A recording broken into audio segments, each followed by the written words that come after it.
Students हम discuss करेंगे important news के बारे में। First news is regarding the election commission के पर्सपेक्टिव से है। स्टूडेंट्स हमारे जो इलेक्शन कमिश्नर हैं उनके द्वारा जो रेजिग्नेशन है उसको सबमिट किया गया था प्रेसिडेंट को। आप देखिए कि जो प्रेसिडेंट मैम है उनके द्वारा जो रेजिग्नेशन है उसको भी यहाँ पे एक्सेप्ट किया गया। तो कल ही हमने जो न्यूज़पेपर डिस्कशन है उसके अंदर काफ़ी डिटेल से इसके बारे में डिस्कस किया था। इलेक्शन कमिश्नर का जो अपॉइंटमेंट प्रोसेस है, उनका जो रेजिग्नेशन किसको सबमिट किया जाता है, प्रेसिडेंट को। अपॉइंटमेंट भी किसके थ्रू देखने के लिए मिलता है, प्रेसिडेंट के थ्रू ही आपको देखने के लिए मिलेगा, क्योंकि इलेक्शन कमीशन एक कॉन्स्टिट्यूशनल जो बॉडी है, कॉन्स्टिट्यूशनल बॉडी होने की रिगार्डिंग में आप देखिएगा अपॉइंटमेंट जो किया जाता है वो प्रेसिडेंट के थ्रू ही आपको देखने के लिए मिलेगा। आर्टिकल 324 के अंदर में जो इलेक्शन कमीशन है उसके बारे में मेंशन है। अगर हम बात करें यहाँ पे इलेक्शन कमिश्नर जिनके द्वारा जो रेजिग्नेशन है वो सबमिट किया गया, आप देखिए कि इनका जो टेन्योर का जो 3 to 4 ईयर का जो समय है वो यहाँ पे बचा हुआ था। उसके बाद में भी इनके द्वारा जो रेजिग्नेशन है उसको सबमिट किया गया है। उनके द्वारा बताया गया है कि जो CEC हैं, हमारे जो चीफ इलेक्शन कमिश्नर हैं, उनके साथ में उनके कुछ डिफरेंसेस थे, इसी वजह से उनके द्वारा जो रिजाइन है वो किया गया है अपने पोस्ट से। आप देखिए कि हमारे यहाँ पे जो CEC हैं, इलेक्शन कमिश्नर हैं, इनको यहाँ पे जो सिक्योरिटी ऑफ टेन्योर है वो प्रोवाइड किया जाता है। अब ये सिक्योरिटी ऑफ टेन्योर क्या है कि 65 और 6 ईयर का जो समय है इनको देखने के लिए मिलता है। इनका जो रिमूवल प्रोसेस है वो काफ़ी ज़्यादा डिफ़िकल्ट प्रोसेस है। आप देखिए कि किसी भी गवर्नमेंट के द्वारा काफ़ी ईजिली वे में इनको जो रिमूव है वो नहीं किया जा सकता है। रिमूवल प्रोसेस को यहाँ पे इक्वल रखा गया है impeachment of the supreme court के जो जज हैं उनके इम्पीचमेंट के इक्वल यहाँ पे रखा गया है। स्टूडेंट्स वो जो न्यू यहाँ पे इलेक्शन कमिश्नर हैं जिनको अपॉइंट किया जाएगा गवर्नमेंट के द्वारा, तो 15 मार्च का जो समय है वो बताया गया है, जिस समय जो सिलेक्शन कमेटी है उसका मीटिंग होगा और उन्हीं के द्वारा जो न्यू इलेक्शन कमिश्नर है उनका अपॉइंटमेंट यहाँ पे देखने के लिए मिलेगा। आप देखिए कि प्रेजेंट समय में 1 यहाँ पे जो CEC हैं वही इलेक्शन कमीशन के हेड हैं। हमारे यहाँ पे जो 2 इलेक्शन कमिश्नर्स हैं उनका जो प्रेजेंट पोस्ट है वो यहाँ पे वैकेंट है। अगर हम बात करें स्टूडेंट्स इलेक्शन कमिश्नर का जो सिलेक्शन कमेटी है जिसके बारे में हमने यहाँ पे डिस्कस किया कि जो सिलेक्शन कमेटी का मीटिंग होगा 15 मार्च के समय में, आप देखिए कि सिलेक्शन कमेटी के रिगार्डिंग में हमारा जो सुप्रीम कोर्ट है उसके द्वारा जजमेंट को डिलीवर किया गया था लास्ट ईयर मार्च के अंदर में। बाद में गवर्नमेंट के द्वारा यहाँ पे एक बिल है उसको प्रपोज किया गया पार्लियामेंट के अंदर में और बिल यहाँ पे एक्ट बना है।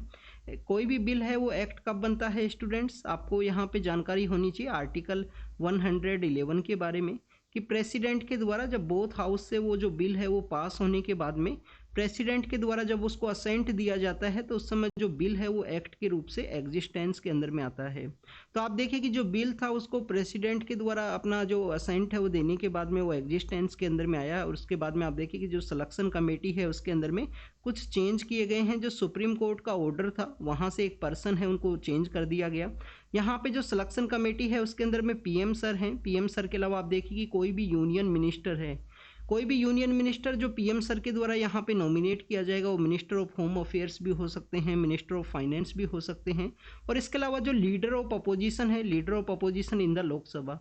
बट आप देखिए कि लीडर ऑफ अपोजिशन का भी एक क्राइटेरिया है कि यहाँ पे जो 10% सीट है उस पार्टी ने सिक्योर किया गया हो, मिनिमम 10% सीट यहाँ पे सिक्योर किया हो किसी पार्टी ने, उसको ही लीडर ऑफ अपोजिशन का जो पोस्ट है वो दिया जाएगा। जैसे कि 2014 में जब हमारे यहाँ पे जनरल इलेक्शंस कंडक्ट हुए थे उस समय काफ़ी ज़्यादा कंट्रोवर्सी देखने के लिए मिला था लीडर ऑफ अपोजिशन के द्वारा, लीडर ऑफ अपोजिशन का जो पोस्ट है उसके रिगार्डिंग में। बाद में देखिए कि उसके रिगार्डिंग में जो टर्म है उसको चेंज किया गया। चेंज क्या किया गया, या अगर यहाँ पे किसी पॉलिटिकल पार्टी को जो मिनिमम 10% सीट्स हैं वो नहीं सिक्योर हुई हैं तो बेसिकली यहाँ पे जो लार्जेस्ट पार्टी रहेगा अपोजिशन के अंदर में उसका जो लीडर है उसको यहाँ पे ऐड किया जाएगा as a leader of opposition, या लार्जेस्ट जो अपोजिशन के अंदर जो पार्टी है उसके मेंबर को। स्टूडेंट्स आपको यहाँ पे लीडर ऑफ अपोजिशन के बारे में भी एक जानकारी होनी चाहिए। आप देखिए कि लोकसभा के अंदर जो लीडर ऑफ अपोजिशन होता है उसको बेसिकली अल्टरनेटिव जो प्राइम मिनिस्टर का जो टाइटल है वो दिया जाता है। अब ये कौन से पॉलिटिकल कमेंटेटर के द्वारा ये जो बेसिकली वर्ड है उसको यूज किया गया था ये आप कमेंट सेक्शन के अंदर बताना, ये आपका होमवर्क है।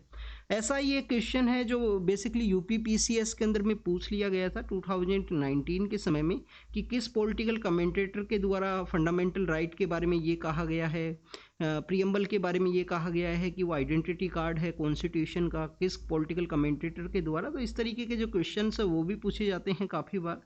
इसके अलावा हमने यहाँ पे जो CEC एंड EC का जो डिफरेंस है उसके बारे में भी आपको जानकारी होनी चाहिए। आप देखिए कि यहाँ पे CEC के साथ में जो डिफरेंसेस है उसके बारे में बताया गया है EC के द्वारा, इस वजह से उनके द्वारा डिजाइन किया गया। बट आप देखिए कि जो CEC हैं, चीफ इलेक्शन कमिश्नर हैं, उनको यहाँ पे लिटिल बिट मोर एडवांटेज आपको देखने के लिए मिलेगा इस पोस्ट के पर्सपेक्टिव से, कि जो हमारे EC हैं उनके रिमूवल के रिगार्डिंग में इनका कोई रोल तो नहीं है। क्या इनका जब रिमूवल का जो प्रोसेस को कैरी आउट करना होता है, जब CEC का जो कंसेंट है वो ज़रूरी है या नहीं है। इसके अलावा आप देखिए कि हमारे यहाँ पे जब रीजनल कमिश्नर्स को अपॉइंट किया जाता है, तो रीजनल कमिश्नर्स को अपॉइंटमेंट के दौरान में हमारा जो 3 मेंबर बॉडी है इलेक्शन कमीशन, ऑल 3 मेंबर से कंसल्ट नहीं किया जाता है। CEC से जो कंसल्टेशन है वो आपको देखने के लिए मिलेगा। तो this is all the information. हमने इस CEC और EC का जो डिस्कशन है उसके बारे में डिस्कस किया। आपको इलेक्शन कमीशन का जो वर्किंग प्रोसेस है उसको अगर आपको अंडरस्टैंड करना है, तो आप देखिए कि हमारे यहाँ पे इलेक्शंस है वो कंडक्ट होने वाले हैं, तो उसके बारे में आप अच्छे से उसको एनालाइज करना। सबसे पहले जब वोट्स है उसको अनाउंस किया जाएगा, तो मॉडल कोड ऑफ कंडक्ट है वो एग्जिस्टेंस के अंदर में आएगा। अब ये मॉडल कोड ऑफ कंडक्ट क्या है? लेवल प्लेइंग फील्ड है जब सभी पॉलिटिकल पार्टीज को यहाँ पे प्रोवाइड करने के रिगार्डिंग में। कोई भी न्यू स्कीम है वो नहीं अनाउंस किया जा सकता है। आप बेसिकली मैनिफेस्टो के अंदर आप अनाउंस कर सकते हो। अगर आप मैनिफेस्टो के अंदर में आप बताओगे कि हमारी पॉलिटिकल पार्टी जब पावर के अंदर आएगी तो इस तरीके से हम यहाँ पे आपको इस तरीके से जो बेनिफिट है वो प्रोवाइड करेंगे। बट कभी बार उसको भी यहाँ पे एक जो करप्ट प्रैक्टिस है उसके रिगार्डिंग में जो डिबेट है वो आपको देखने के लिए मिलती है, कि जो फ्री बीज है उसका हायर लेवल के ऊपर जो प्रॉमिस है वो नहीं करना चाहिए। कभी कभी ये भी डिबेट आपको देखने के लिए मिलेगा। मेंस के रिगार्डिंग के टॉपिक हैं कि पॉलिटिकल पार्टीज के द्वारा मैनिफेस्टो के अंदर में जो बेसिकली डिस्कस किया गया है उसका प्रॉपर इम्प्लीमेंटेशन किया गया है या नहीं किया गया है, उन सभी के रिगार्डिंग में। डेट को अनाउंस करने के बाद में आप देखिए कि अलग अलग राउंड्स के अंदर में डिफरेंट फेज के अंदर में जो इलेक्शन है उसको कंटेस्ट करवाया जाता है। उसके नॉमिनेशन का डेट आपको देखने के लिए मिलेगा। इस समय पॉलिटिकल जो यहाँ पे जिन पर्सन्स के द्वारा कंटेस्ट किया जाएगा उनके द्वारा नॉमिनेशन है वो इस डेट से लेकर इस डेट तक सबमिट करना होगा। उसके बाद में आप देखिए कि उनका जो इलेक्शन कैंपेन है वो देखने के लिए मिलता है। उस समय आपको जो सी विजिल का एक टीम है वो देखने के लिए मिलता है। सिटीजन्स का विजिलेंस है। अगर आपको भी लगे कि किसी पॉलिटिकल पर्सन के द्वारा यहाँ पे कोई ऑफेंस किया गया है, तो किसी भी सिविलियन के द्वारा बेसिकली इसके अंदर में जो कंप्लेंट है वो की जा सकती है। ऑफेंस किस चीज़ का? मॉडल कोड ऑफ कंडक्ट का ऑफेंस। यहाँ पे पैसे बांटे गए हों इलेक्शन कैंपेन के दौरान में, पैसे अगर डिस्ट्रीब्यूट किए गए हैं तो सी विजिल के ऊपर बेसिकली जो रिपोर्ट है वो किया जा सकता है। ये मॉडल कोड ऑफ कंडक्ट का जो इम्प्लीमेंटेशन है उसी के रिगार्डिंग में इलेक्शन कमीशन का बेसिकली एक आपको इनिशिएटिव देखने के लिए मिलता है। काफ़ी बार आपको जो स्वीप का जो प्रोग्राम है वो भी न्यूज़ के अंदर देखने के लिए मिलेगा। अभी स्वीप प्रोग्राम क्या है? यहाँ पे वोटर्स को जो अवेयरनेस है उसको जनरेट किया जाता है कि आपको वोटिंग करना है। वोटिंग की रिगार्डिंग के जो बेनिफिट्स हैं वो बताए जाते हैं। जो बेसिकली यहाँ पे जो टर्न आउट का जो परसेंटेज है उसको इंक्रीज करना है। वोट कास्ट का जो परसेंटेज है उसको इंक्रीज करने के रिगार्डिंग में, अगर आप जब UPSC के एग्जाम को क्लियर करने के बाद में जब आप SDM या DM का जो पोस्ट पे रहोगे तो उस समय में आपके द्वारा भी ये जो इनिशिएटिव्स हैं इनको इम्प्लीमेंट किया जाएगा इलेक्शन से पहले। काफ़ी बार कॉलेज के स्टूडेंट्स हैं उनको अवेयर किया जाता है, स्पेशली यंगर स्टूडेंट्स को, कि उनके द्वारा वोटिंग के अंदर में यहाँ पे पार्टिसिपेट है वो किया जाए। तो this is all the information. उसके बाद में आप देखिए कि इलेक्शन का डे देखने के लिए मिलेगा, वोटिंग होगा वहाँ पे भी किस तरीके का वायलेंस ना होना चाहिए। अगर कहीं पे वायलेंस या बूथ कैप्चरिंग का सिचुएशन क्रिएट होता है तो वहाँ पे रीपोलिंग के रिगार्डिंग में 2-3 जो डेट्स हैं वो रिजर्व के अंदर रखी जाती हैं स्टूडेंट्स। एक मूवी आया था राजकुमार राव का, न्यूटन मूवी के अंदर में हमारा जो इलेक्शन प्रोसेस है उसके बारे में बताया गया था बेसिकली, कि हमारा जो नक्सलाइट एरिया है वहाँ पे भी आप देखिए कि बेसिकली जो इलेक्शन कमीशन के द्वारा जो पोलिंग बूथ है वो लगाया जाता है। गिर का जो फॉरेस्ट एरिया है वहाँ पे भी जो पोलिंग बूथ है वो आपको देखने के लिए मिलता है। एक पर्सन की रिगार्डिंग में जो पोलिंग बूथ है वो लगता है गिर के फॉरेस्ट एरिया के अंदर में। अब ये गिर फॉरेस्ट कहाँ पे है स्टूडेंट्स? गिर फॉरेस्ट आपको गुजरात के अंदर देखने के लिए मिलेगा। और आप देखिए कि वहाँ पे एशियाटिक लायंस है, एशियाटिक लायंस का जो पॉपुलेशन है वो आपको देखने के लिए मिलता है। 2018-19 के समय में एशियाटिक लायंस का कुछ डेथ का जो न्यूज़ है वो सामने आया था। आप देखिए कि वहाँ पे एक डिस्टेंबर वायरस है, जो डिस्टेंबर वायरस है उसकी वजह से वहाँ पे जो डेथ है K9 डिस्टेंबर वायरस की वजह से जो डेथ है वो देखने के लिए मिला था उस समय एशियाटिक लायंस का। तो काफ़ी बार डिस्कस किया गया था कि एशियाटिक लायंस को वैसा ही जो टोपोग्राफी है, वेजिटेशन है, उन स्टेट्स के अंदर में ट्रांसफ़र किया जाए, पर गुजरात गवर्नमेंट के द्वारा कहा गया कि ये सिंबल है, गुजरात का सिंबल है, एसिटिक लाइन्स का जो प्रेजेंस होना जूनागढ़ का जो गिर फॉरेस्ट है वहाँ पे, उनके द्वारा बेसिकली फिर डिनाई कर दिया गया। महाराष्ट्र और राजस्थान जो सेम सिमिलर टोपोग्राफी है वो आपको देखने के लिए मिलता है। नेक्स्ट अगर हम बात करें यूरोपियन जो कंट्रीज हैं उनके साथ में एक फ्री ट्रेड पैक्ट है उसको साइन किया गया है। आप देखिए कि ये बेसिकली हमारे यहाँ पे कुछ यूरोपियन जो फ्री ट्रेड एसोसिएशन के जो कंट्री हैं, 4 यूरोपियन जो कंट्रीज हैं, यूरोपियन फ्री ट्रेड एसोसिएशन की ये कंट्री हैं। अभी यूरोपियन फ्री ट्रेड एसोसिएशन क्या है, ये कुछ कंट्रीज ऐसे हैं जिनके द्वारा यूरोपियन यूनियन से अपने आप को जो सेपरेशन है वो कर लिया गया है। और आप देखिए कि इनके द्वारा बेसिकली यहाँ पे जो फ्री ट्रेड के रिगार्डिंग में जो डिस्कशन है वो देखने के लिए मिलता है। अब ये 4 कौन से कंट्री हैं जिनके साथ में इंडिया ने जो फ्री ट्रेड एग्रीमेंट है उसको यहाँ पे साइन किया है। तो आप देखिए कि 4 कंट्रीज का जो नेम है वो आपको पता होना चाहिए। नॉर्वे है इसके अंदर में, नॉर्वे के अलावा आप देखिए कि स्विट्जरलैंड है, आपको जो स्विट्जरलैंड है वो भी आपको देखने के लिए मिलता है कि स्विट्जरलैंड भी यहाँ पे है। इसके अलावा आप देखिए कि आइसलैंड नाम का जो कंट्री है, जो आइसलैंड नाम का जो कंट्री है वो भी आपको देखने के लिए मिलेगा। और एक आपको यहाँ पे देखने के लिए मिलता है स्टूडेंट्स लीचिटसेन नाम का जो कंट्री है, लीचिटसेन नाम का एक कंट्री है वो भी आपको यहाँ पे देखने के लिए मिलेगा। लीचिटसेन नाम का कंट्री है। तो ऐसे 4 कंट्री हैं जिनके साथ में फ्री ट्रेड एग्रीमेंट को इंडिया के द्वारा साइन किया गया। फ्री ट्रेड एग्रीमेंट में आप देखिए कि इंडिया के द्वारा जो ट्रेड इकोनॉमिक पार्टनरशिप एग्रीमेंट है उसको साइन किया गया है। ट्रेड इकोनॉमिक पार्टनरशिप एग्रीमेंट को लास्ट टाइम इंडिया ने यूनाइटेड अरब अमीरात के साथ में ये जो एग्रीमेंट है उसको साइन किया था। इसका मेन बेनिफिट क्या है, इंडिया के अंदर इन्वेस्टमेंट के बारे में डिस्कस किया गया है कि 1 मिलियन के आसपास जो जॉब हैं उनको क्रिएट किया जाएगा इंडिया के अंदर में। 1 मिलियन जो जॉब है वो यहाँ पे क्रिएट होंगी आने वाले 15 ईयर्स के अंदर में। और यहाँ पे बात किया गया कि 100 मिलियन के आसपास, 100 मिलियन के आसपास इंडिया के अंदर में इन्वेस्टमेंट है वो देखने के लिए मिलेगा इस फ्री ट्रेड एग्रीमेंट का, जो यूरोपियन यूनियन के नहीं है। European union free trade association के 4 ऐसे कंट्री हैं जिन्होंने यूरोपियन कमीशन से अपने आप को सेपरेट किया था। तो फ्री ट्रेड एसोसिएशन के जो 4 कंट्री हैं उनके साथ में हमारा जो फ्री ट्रेड एग्रीमेंट है हमने साइन किया है।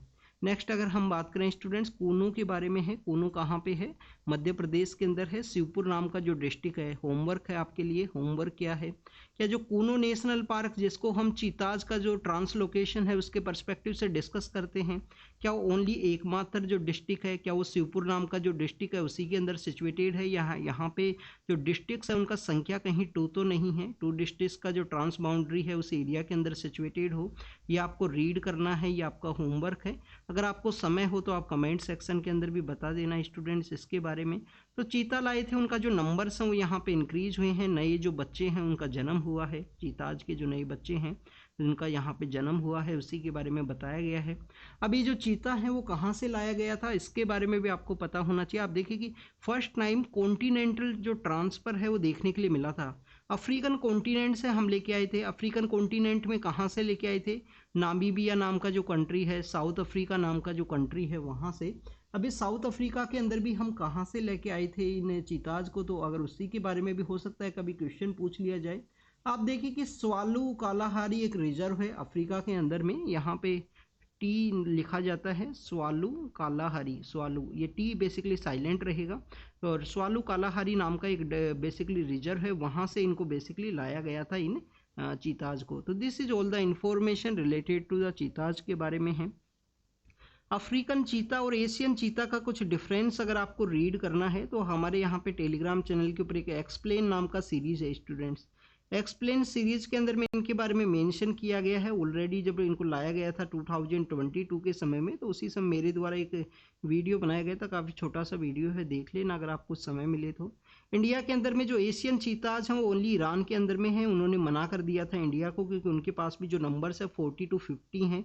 फिर हम अफ्रीका से इन चीता हैं उनको लेके आए क्योंकि इंडिया के अंदर में हंटिंग और पोचिंग का जो एक्टिविटी है उसकी वजह से इनका जो नंबर्स है वो डिक्लाइन हुआ था स्टूडेंट्स। और आप देखिए कि अब प्रेजेंट समय में हमारे यहाँ पे अफ्रीकन चीताज हैं, एशियाटिक चीताज ओनली ईरान के अंदर में है, 40 to 50 उनका जो नंबर्स हैं वो देखने के लिए मिलता है।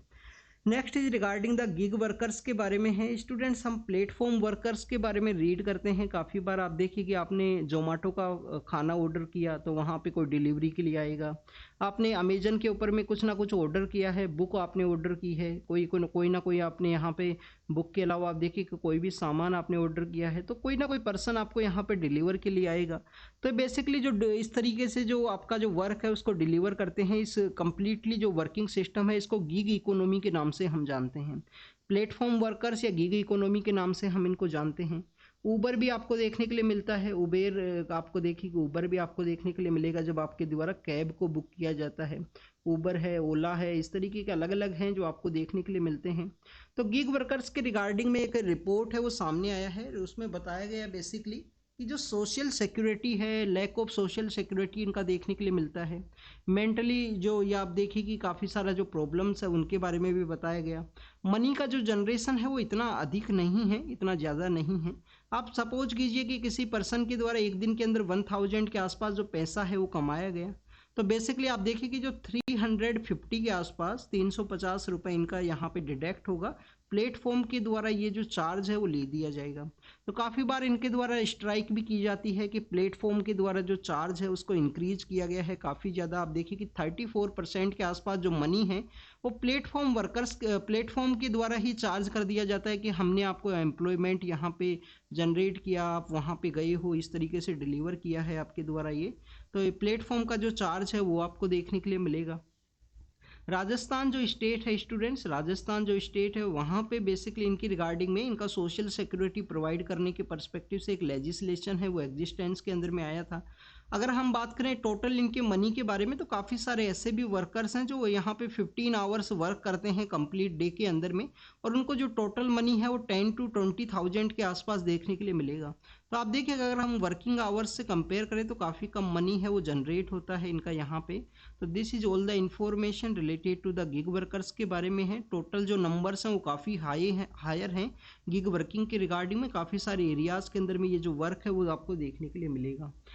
जल जीवन मिशन के बारे में है। अब हमारे एग्जाम के पर्पज़ से जो इम्पोर्टेंट है उसको हम यहाँ पर डिस्कस करेंगे। गवर्नमेंट के द्वारा प्रॉमिस किया गया है कि 2024 तक हमारा जो रूरल एरिया है, हमारा जो ग्रामीण एरिया है, वहाँ पे जो फंक्शनल जो टैप वाटर है उसको पहुँचाया जाएगा हर एक घर तक। उसको बेसिकली जल जीवन मिशन का जो नाम है वो दिया गया था। 2019 के समय में ये जो इनिशिएटिव है उसको स्टार्ट किया गया था गवर्नमेंट के द्वारा। अगर हम बात करें स्टूडेंट्स, यहाँ पे 2024 टारगेट है रूरल एरिया के अंदर पानी पहुँचाना है। कौन सा मिनिस्ट्री है? हमारा जो मिनिस्ट्री ऑफ जल शक्ति है उसके अंडर में इसको रखा गया है जल जीवन मिशन के बारे में। उन्नाव का जो एक वोटर का जो उसके रिगार्डिंग में जो रिपोर्ट है उसको पब्लिश किया गया है। एग्जाम के पर्पज़ से इम्पोर्टेंट नहीं है। उन्नाव कहाँ है? उत्तर प्रदेश के अंदर आपको उन्नाव देखने के लिए मिलेगा। आप देखिए कि नियर बाई एरियाज़ के अंदर ही सिचुएटेड है। उन्नाव है, कन्नौज है, यहाँ पे एक रामसर साइट भी आपको देखने के लिए मिलता है। जो रामसर साइट काफ़ी ज़्यादा फेमस है स्टूडेंट्स। उत्तर प्रदेश के अंदर कितना रामसर साइट्स हैं? टोटल आपको 10 रामसर साइट्स हैं वो देखने के लिए मिलेगा। आप देखिए अर्लियर फेज के अंदर 75 हुआ करते थे, अब उनका जो नंबर्स है टोटल 80 नंबर्स इंक्रीज हुआ है रामसर साइट का, जो हमारे इंपॉर्टेंट वेटलैंड्स हैं जिनको कंजर्व किया जाता है। नेक्स्ट अगर हम बात करें इलेक्टोरल बॉन्ड के पर्सपेक्टिव से है, एग्जाम के पर्पज़ से क्या इंपॉर्टेंट है। फरवरी के मंथ के समय में सुप्रीम कोर्ट के अंदर एक पेटिशन है वो फाइल हुआ था। पेटिशन किसके रिगार्डिंग में है? तो कि जो हमारे पॉलिटिकल पार्टीज़ को इलेक्टोरल बॉन्ड के थ्रू हमारी पॉलिटिकल पार्टीज़ को जो फंडिंग की जाती है उस फंडिंग को बेसिकली उसी के रिगार्डिंग में जो वोटर का यहाँ पे जो जानने का अधिकार है, वोटर का राइट टू नो का जो अधिकार है अपना पॉलिटिकल पार्टी के रिगार्डिंग में, आर्टिकल 19 का 1 का जो क्लोज ए है उसके पर्सपेक्टिव से सुप्रीम कोर्ट के द्वारा इसको नल एंड वॉइड के रूप से अनकॉन्स्टिट्यूशनल डिक्लेयर किया गया। एसबीआई से जो यहाँ पे डाटा है वो मांगा गया है कि आप डाटा बताइए किस पॉलिटिकल पार्टी को कितना फंडिंग किया गया, उसी के रिगार्डिंग में इन सबको यहाँ पे डिस्कस किया गया है। एग्जाम के पर्पज़ से यही इंपॉर्टेंट है, इलेक्शन फंडिंग के बारे में, इलेक्टोरल बॉन्ड के बारे में, पॉलिटिकल पार्टीज के डोनेशन के पर्सपेक्टिव था। एसबीआई एक सोल अथॉरिटी था यहाँ पे जिसके द्वारा इलेक्शन बॉन्ड है उनको बेसिकली इशू किया जाता था। नेक्स्ट अगर हम बात करें रसिया के अंदर इंडियंस, काफ़ी सारे जो इंडियंस हैं उनका नंबर सामने आया है स्टूडेंट्स। रसिया के अंदर में वहाँ पे वॉरफेयर के समय उनको रिक्रूट किया गया। इंडिया के काफ़ी सारे ऐसे एजेंट्स हैं जिनके द्वारा इंडियंस को वहाँ पे सेंड किया गया है। कुछ लोगों का वहाँ पे डेथ भी हुआ था। तो यहाँ पे मिनिस्ट्री ऑफ एक्सटर्नल अफेयर के द्वारा कुछ एजेंट्स हैं, उनको बेसिकली आप देखिए कि उनके अगेंस्ट में जो एक्शंस हैं वो लिए गए हैं। तो उसी के रिगार्डिंग में यहाँ पे डिस्कस किया गया है कि मॉनिटर करने का ज़रूरत है कि किस पर्सन को एजेंट्स के द्वारा कहीं पे भी सेंड कर दिया जाता है। रसिया यूक्रेन के कन्फ्लिक्टेड एरिया के अंदर वो पर्सन है वो वहाँ पे पोस्टेड हैं। तो उसी के बारे में कहा गया है, डिस्कस किया गया है यहाँ पे। नेक्स्ट अगर हम बात करें स्टूडेंट्स फ्रांस के पर्सपेक्टिव से है। आप देखिए कि फ्रांस के अंदर में जो वुमेन्स को यहाँ पे पहले लीगल राइट हुआ करता था। लीगल राइट क्या हुआ करता था अबॉर्शन की रिगार्डिंग में, कि जो वुमेन का बॉडी है बेसिकली उन्हीं के द्वारा यहाँ पे डिसाइड है वो किया जाए। काफ़ी बार अलग अलग कंट्रीज़ के अंदर में आपको जो डिफरेंट बेसिकली जो कानून है वो देखने के लिए मिलते हैं। इसी के रिगार्डिंग में एक अभी कुछ दिन पहले रानी मुखर्जी नाम का जो एक्ट्रेस हैं उनका एक मूवी भी आया था स्टूडेंट्स। उन्होंने एक कंट्री के रिगार्डिंग में बेसिकली डिस्कस किया था कि किस तरीके से वहाँ पे जो अबॉर्शन की जो राइट्स हैं वो नहीं हैं, वुमेन को अबॉर्शन की राइट्स नहीं हैं, और वहाँ पे बेसिकली जो बच्चा है उसी के जो राइट्स हैं वो मान लिए जाते हैं। तो यहाँ पे फ्रांस के द्वारा क्या किया गया, फ्रांस के द्वारा आप देखिए कि यहाँ पे जो कॉन्स्टिट्यूशनल राइट है वो प्रोवाइड किया है वुमेन्स को, कि उनको कॉन्स्टिट्यूशनल राइट है यहाँ पे अबॉर्शन की रिगार्डिंग में। तो यहाँ पे फ्रांस का जो SDG 5 के रिगार्डिंग में जो डेवलपमेंट हुआ है, सस्टेनेबल डेवलपमेंट गोल नंबर 5, जिसके अंदर जेंडर इक्विटी है उसको प्रमोट करना है, तो उसी के रिगार्डिंग में डिस्कस किया गया है। नेक्स्ट अगर हम बात करें हमारा जो इलेक्शन कैंपेनिंग है उसके स्पेंडिंग के रिगार्डिंग में है। आपको बैकग्राउंड के अंदर में एक वॉइस आ रहा होगा स्टूडेंट, तो आज लिटिल बिट आपको वॉइस है वो रिसीव होगा बैकग्राउंड के अंदर में। यहाँ पे म्यूजिक की वजह से आपको ये जो डिस्टर्बेंस है वो देखने के लिए मिलेगा। इलेक्शन कैंपेन के बारे में है। इलेक्शन कैंपेन के बारे में अगर हम बात करें तो यहाँ पे जो स्पेंडिंग है उसके पर्सपेक्टिव से डिस्कस किया गया है। इन्होंने बेसिकली जो ये आप देखिए कि इनके द्वारा एक पॉलिटी का जो बुक है वो भी लिखा गया है। फॉर्मर ये ऑफिसर हैं, सिविल सर्विस से रिलेटेड हैं, काफ़ी जगह इनके द्वारा पढ़ाया भी जाता है। तो इनके द्वारा बताया गया है कि हमारे यहाँ पर जो स्टेट फंडिंग है वो होना चाहिए, कि जो पॉलिटिकल पार्टी हैं, जो हमारे यहाँ पे जो पॉलिटिकल पार्टी हैं उन्हीं को बेसिकली यहाँ पे जो फंडिंग है वो कर दिया जाए गवर्नमेंट के द्वारा सभी पॉलिटिकल पार्टीज़ को, और उन्हीं के द्वारा जो इलेक्शन है वो कंटेस्ट किया जाए। या हो सकता है कि कैंडिडेट्स जो हैं जिनके द्वारा इलेक्शन लड़ा जाएगा उन सभी को यहाँ पे स्टेट के द्वारा जो फंडिंग की जाए, कि यहाँ पे गवर्नमेंट का फिक्स क्राइटेरिया हो कि उनको 10 लाख है या 5 लाख है जो मिलेगा, उसके रिगार्डिंग उनको इलेक्शन है वो कैंपेनिंग को कैरी आउट करना है। तो यहाँ पे बेसिकली इन्होंने कुछ कमेटीज़ हैं उनके रिकमेंडेशन के बारे में डिस्कस किया है, कि इंद्रजीत गुप्ता कमेटी है, लॉ कमीशन है, उनके द्वारा यहाँ पे उन्हीं के पर्सपेक्टिव से डिस्कस किया गया कि उनके द्वारा यहाँ पे स्टेट फंडिंग है उसके बारे में बताया गया था। स्टूडेंट्स इसके अलावा अगर हम डिस्कस करें यहाँ पे स्टेट फंडिंग के बारे में बताया इन्होंने, बट आप देखिए कि स्टेट फंडिंग है वो पॉसिबल क्यों नहीं है, क्योंकि हमारे यहाँ पे कुछ रीजनल पार्टीज़ हैं वो देखने के लिए मिलेगा। हो सकता है कि फंडिंग को यहाँ पे एक्सेप्ट करने के रिगार्डिंग में कुछ डमी कैंडिडेट हैं उनके द्वारा भी यहाँ पे इलेक्शन है उसको कंटेस्ट किया जाए। उनके द्वारा यहाँ पे इलेक्शन है वो कंटेस्ट किया गया कि हम भी इलेक्शन कंटेस्ट कर रहे हैं, हमको भी जो मनी है वो स्टेट के द्वारा दिया जाए। तो बेसिकली ये इलेक्शन कैंपेनिंग प्रोसेस के बारे में यहाँ पे डिस्कस किया गया है कि इलेक्शन कैंपेनिंग के अंदर जो स्पेंडिंग होती है उसके ऊपर लिमिट लगाने का ज़रूरत है। कैंडिडेट का आपको जो लिमिटेशन है वो देखने के लिए मिलेगा, बट आप देखिए कि पॉलिटिकल पार्टीज़ के ऊपर कोई लिमिटेशन नहीं है प्रेजेंट समय में। बेंगलोर का जो वाटर क्राइसिस है उसके बारे में है। बेंगलोर के अंदर में आप देखिए कि काफ़ी लार्ज स्केल के ऊपर जो अर्बन एरिया है उसके अंदर डेवलपमेंट देखने के लिए मिला है। हमारे काफ़ी सारे जो लोग हैं जो अर्बन एरियाज़ के लिए माइग्रेट किए हैं, तो उसी के बारे में यहाँ पे डिस्कस किया गया कि कावेरी बेसिकली एक इम्पोर्टेंट रिवर का रोल प्ले करती है बेंगलोर के अंदर में वाटर के रिगार्डिंग में। और आप देखिए कि कावेरी से जो पानी रिसीव होता है बेंगलोर का जो डिमांड है वो फुलफिल नहीं हो सकता है, तो काफ़ी सारी जगह ग्राउंड वाटर है उसको भी यूज़ किया जाता है। प्रेजेंटली वाटर का जो क्राइसिस है वो इंक्रीज हुआ है, तो बेसिकली यहाँ पे जो ओल्ड लेक्स हैं उनके बारे में डिस्कस किया है कि किस तरीके से ओल्ड लेक्स हैं वो डिसअपियर हुई हैं। वहाँ पे कंटिन्यूस वाटर मैनेजमेंट का जो प्रैक्टिस है उसको कैरी आउट नहीं किया गया। अगर वाटर मैनेजमेंट का जो प्रैक्टिस है उसको कैरी आउट किया जाता तो बेंगलोर में इस तरीके का जो वाटर क्राइसिस है वो नहीं देखने के लिए मिलता। इसके अलावा आप देखिए कि बेंगलोर को बेसिकली यहाँ पे जो गार्डन सिटी है, लेक सिटी है, इस सभी के नाम से जाना जाता है। काफ़ी सारी जो लेक्स हैं वो आपको देखने के लिए मिलेंगी बेंगलोर के अंदर में। नेक्स्ट अगर हम बात करें टोल सिस्टम के बारे में है, आप देखिए कि टोल कलेक्शन के पर्सपेक्टिव से यहाँ पे डिस्कस किया गया है। हमारे जो मिनिस्टर ऑफ हाईवे हैं एंड ट्रांसपोर्ट के जो मिनिस्टर हैं उनके द्वारा कहा गया था कि 2024 के समय सैटेलाइट बेस्ड जो टोल सिस्टम है उसको इम्प्लीमेंट किया जाएगा। अभी प्रेजेंट समय में हमारे यहाँ पे जो आप देखिए कि जो फास्ट टैग का जो कॉन्सेप्ट है, आपको जो फास्ट टैग का जो कॉन्सेप्ट है वो देखने के लिए मिलता है। तो फास्ट टैग के पर्सपेक्टिव से ही यहाँ पे कहा गया है कि सैटेलाइट बेस्ड जो टोल है वो लगाया जाएगा। सपोज कीजिए कि यहाँ पे आपका घर है, सपोज कीजिए यहाँ पे आपका घर है, आपको यहाँ पे जाना है किसी काम की रिगार्डिंग में और यहाँ पे टोल लगा हुआ है। लोकल नहीं हो आप, 10 किलोमीटर का एक क्राइटेरिया देखने के लिए मिलता है काफ़ी बार टोल टैक्स के रिगार्डिंग में। बट आप देखिए अगर आपके लिए यहाँ पे जाना है तो बेसिकली आप देखिए कि आपको कंप्लीट टोल है वो पे करना होगा। अब यहाँ से आप यहाँ के लिए जाइए या यहाँ के लिए आपको कंप्लीट टोल है उसको पे करना होगा। तो सैटेलाइट बेस टोल सिस्टम क्या है? सैटेलाइट बेस्ड टोल सिस्टम यही है कि हमारे यहाँ पे जो गगन का जो कॉन्सेप्ट है, गगन के थ्रू लिंकेज किया जाएगा। हर एक जो व्हीकल है उसके अंदर में आप देखिए कि यहाँ पे आपको एक जो इस तरीके से जो सिस्टम है वो देखने के लिए मिलेगा। सिस्टम बेसिकली किस तरीके से आपको देखने के लिए मिलेगा कि ऑन बोर्ड यूनिट है उसका इम्प्लीमेंटेशन किया जाएगा। ग्लोबल नेविगेशन जो सैटेलाइट सिस्टम है उसके साथ में उसका लिंकेज किया जाएगा और जीपीएस के थ्रू में आपको ये देखने के लिए मिलेगा। तो उसी के रिगार्डिंग में आप देखिए गगन का एक इंपॉर्टेंट रोल है। गगन के बारे में आपको पता होना चाहिए कि क्या एयरपोर्ट अथॉरिटी ऑफ इंडिया के द्वारा भी इसका कॉन्स्टिट्यूशन के अंदर एक इंपॉर्टेंट रोल है क्या गगन के बारे में, क्योंकि ये काफ़ी ज़्यादा इंपॉर्टेंट है, काफ़ी बार हम इसके बारे में रीड करते हैं। नेक्स्ट अगर हम बात करें एप्पल के द्वारा कुछ एंटी मार्केट के रिगार्डिंग में जो डोमिनेंट पोजीशन है एप्पल का उसका मिसयूज किया गया। ईयू के द्वारा, यूरोपियन यूनियन के द्वारा कुछ फाइन्स वो लगाए गए हैं एप्पल को। आप देखिए कि एप्पल के द्वारा अपना जो म्यूजिक सिस्टम है उसको मोर प्रेफरेंस है वो प्रोवाइड किया गया और स्पॉटिफाई और अदर जो म्यूजिक के जो यहाँ पे प्लेटफॉर्म्स हैं उनको बेसिकली जो प्रेफरेंस के रूप से नहीं शो किया गया है। इसी वजह से बेसिकली बताया गया कि जो डोमिनेंट पोजीशन है उसको यूज किया गया, उसका मिसयूज के रिगार्डिंग में यहाँ पे जो फाइन है ये यहाँ पे लगाया गया है यूरोपियन कमीशन के द्वारा एप्पल के परस्पेक्टिव से।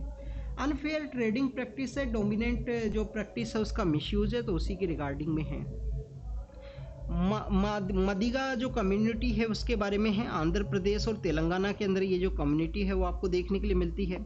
हमारे जो सेंट्रल गवर्नमेंट है, हमारे जो पीएम सर है उनके द्वारा इलेक्शन कैंपेन के दौरान में प्रॉमिस किया गया था कि जो हमारा शेड्यूल कास्ट का जो लिस्ट है उसके अंदर भी जो सब कैटेगराइजेशन है उसको किया जाएगा। अभी देखिए कि national commission for schedule caste है, national commission for schedule caste है, उसके एक मेंबर्स का अपॉइंटमेंट किया गया है। तो इस कम्युनिटी के जो पर्सनस हैं उनको यहाँ पे मेंबर के रूप से अपॉइंट किया गया। National commission for schedule cast क्या है? आर्टिकल 338 के बारे में आपको पता होना चाहिए। आर्टिकल 338 65 कॉन्स्टिट्यूशन अमेंडमेंट एक्ट, जिनके थ्रू उनको कॉन्स्टिट्यूशनल स्टेटस है वो दिया गया था। नेक्स्ट अगर हम बात करें स्टूडेंट जीरो फूड चिल्ड्रंस के बारे में है।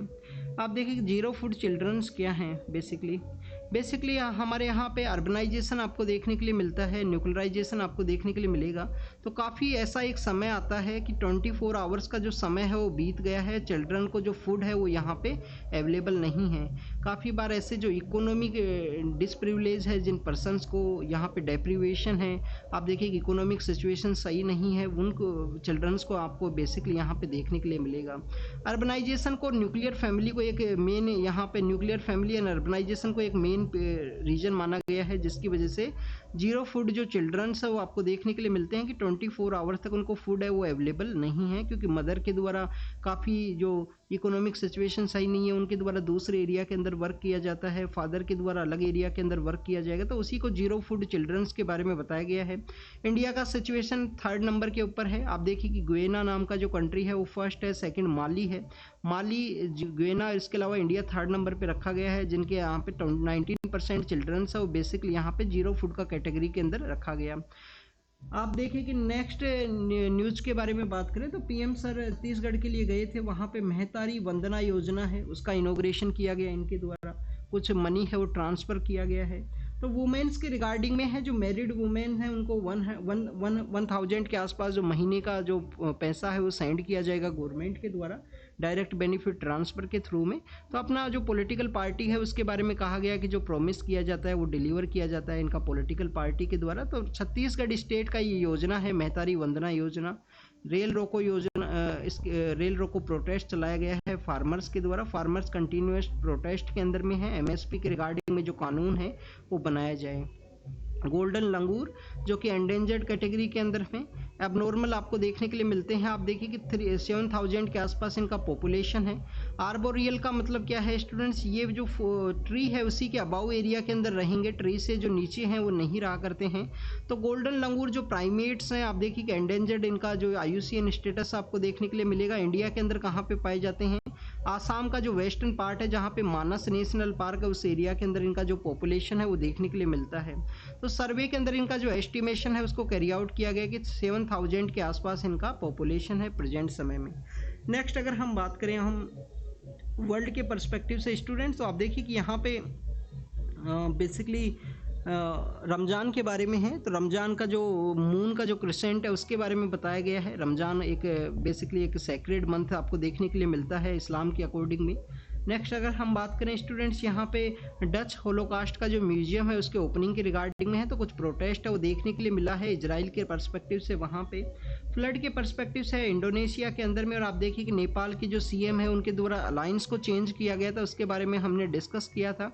तो आप देखिए कि अलायंस को जब उनके द्वारा चेंज किया गया है तो उनको अपना जो मेजोरिटी है उसको प्रूव करना होगा। रमज़ान मंथ के रिगार्डिंग में ही इजराइल और हमास का जो कन्फ्लिक्ट है उसके बारे में भी कहा गया, क्योंकि हमास का जो डोमिनेटेड एरिया है उसके अंदर में आप देखिए कि जो आपको इस्लाम से रिलेटेड जो पर्सनस है उनका नंबर्स आपको हायर देखने के लिए मिलेगा। पैलेस्टाइन का जो एरिया हुआ करता था लेटर फॉर्म के अंदर में हमास के द्वारा वहाँ पे डोमिनेट किया गया गाजा स्ट्रिप के एरिया के अंदर में, तो उसी के बारे में यहाँ पे डिस्कस किया गया है। जरदारी पाकिस्तान के नए प्रेसिडेंट आए हैं, सेकेंड टाइम के लिए उनके द्वारा ओथ है वो लिया गया है। पाकिस्तान और चाइना के पर्सपेक्टिव से है वो चॉइस ऑफ हिस्ट्री, इस तरीके से जो वर्ड है वो यूज किया गया वहाँ पे शी जिनपिंग के द्वारा, जो चाइना के बेसिकली यहाँ पे पॉलिटिकल लीडर हैं। फ्रेंच के अंदर में काफ़ी सारे जो बर्ड्स हैं उनका डेथ का जो न्यूज़ है वो सामने आया था। आप देखिए कि राजस्थान के अंदर एक लेक है सांबर लेक, सांबर लेक में भी इसी तरीके से 2019 के समय में काफ़ी सारे बर्ड्स हैं उनका डेथ है वो देखने के लिए मिला था। तो उसी के रिगार्डिंग में यहाँ पे जो डिस्कशन है वो किया गया है कि विंटर के समय स्पेशली जो सी का जो एरिया है उसमें यहाँ पे जो बर्ड्स हैं उनका डेथ है वो देखने के लिए मिलता है। बट आप देखिए कि अभी यहाँ पे एक अनयूजुअल सिचुएशन के अंदर में काफ़ी लार्ज नंबर के ऊपर बर्ड्स का जो डेथ है वो फ्रांस के अंदर में देखने के लिए मिला, उसी के रिगार्डिंग में डिस्कस किया गया। ब्रेन का मैपिंग के बारे में है। आप देखिए अल्जाइमर इस तरीके का जो डिजीज़ है उनको ये हेल्प करेगा, ये जो मैपिंग का जो वर्क है यहाँ पे कैरी आउट किया गया है। तो this is all the information आज के न्यूज़पेपर डिस्कशन के बारे में है। हो सकता है कि बैकग्राउंड का जो वॉइस आपको यहाँ पे फील होगा आप अपना जो लेक्चर है उसके अंदर में, तो उसकी वजह से लिटिल बिट इम्पैक्ट भी हो सकता है, तो उसके लिए sorry students. Little bit music है बैकग्राउंड के अंदर में तो उसका आपको यहाँ पे फील होगा। तो ये आज का डिस्कशन था, उसको हमने डिस्कस किया। आपको जो भी टॉपिक लगा हो इम्पोर्टेंट उसके बारे में यहाँ पे रीड करना। काफ़ी बार हम जब डिस्कशन करते हैं स्टूडेंट्स तो आप देखिए कि हम काफ़ी कुछ एग्जांपल्स हैं उनके बारे में यहाँ पे डिस्कस करते हैं। अब आप देखिए कि हमने यहाँ पे फ्रांस के बारे में डिस्कस किया कि फ्रांस को वुमेन्स को यहाँ पे जो अबॉर्शन का जो कॉन्स्टिट्यूशनल राइट था पहले कानून के अंदर ही था, अब उनको कॉन्स्टिट्यूशन के अंदर में एक आर्टिकल के थ्रू में या वहाँ पे जो भी प्रोविज़न है उसके थ्रू में उसको ऐड किया गया। तो आप देखिए कि अब जो बेसिकली इस तरीके के जो क्वेश्चंस हैं वो यहाँ पे आपको एग्जाम्पल के रूप से आप यूज़ कर सकते हो। इंडिया के अंदर में आप देखिए कि मैटरनिटी जो यहाँ पे हमारा मेडिकल टर्मिनेशन और प्रेगनेंसी है वो आपको देखने के लिए मिलता है। 24 वीक तक अलाउ किया गया है। 24 से बाद में अगर आपको टर्मिनेट करना है प्रेगनेंसी को तो आपको स्टेट मेडिकल बोर्ड है, स्टेट मेडिकल बोर्ड से जो परमिशन है वो रिक्वायरमेंट है उन्हीं के द्वारा एग्जामिन किया जाएगा।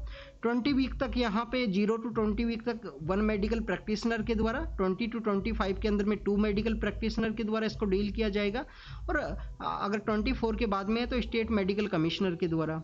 हाँ, आपको यहाँ पे SDG नंबर के बारे में भी पता होना चाहिए, जैसे हमने यहाँ पे 5 के बारे में रीड किया था। 10 भी आप देखिए कि जेंडर के रिगार्डिंग में भी देखने के लिए मिलेगा। एक के अंदर है जेंडर इक्विटी को प्रमोट किया जाएगा, एक के अंदर आपको देखने के लिए मिलेगा कि जेंडर के जो डिफरेंसेस हैं उनको कम किया जाएगा यहाँ पे। तो इस तरीके के जो एग्जाम्पल्स है वो डायरेक्टली आपको यहाँ पे जो एग्जाम के अंदर नहीं देखने के लिए मिलेंगे, बट आप देखिए काफ़ी बार आप उनको यूज कर सकते हो। जैसे हमने इंद्रजीत गुप्ता कमेटी के बारे में रीड किया तो आपसे क्वेश्चन पूछ लिया जा सकता है कि sometimes Indrajit Gupta committee, Dinesh Goswami committee, ये आपको न्यूज़ के अंदर देखने के लिए मिलती हैं, तो क्या किस चीज़ से रिलेटेड है? तो इलेक्शन रिफॉर्म्स के पर्सपेक्टिव से है, इंद्रजीत गुप्ता कमेटी है, दिनेश गोस्वामी कमेटी है। लॉ कमीशन के द्वारा भी सजेस्ट किया गया था स्टेट फंडिंग यहाँ पे होनी चाहिए। तो thank you students, thank you very much.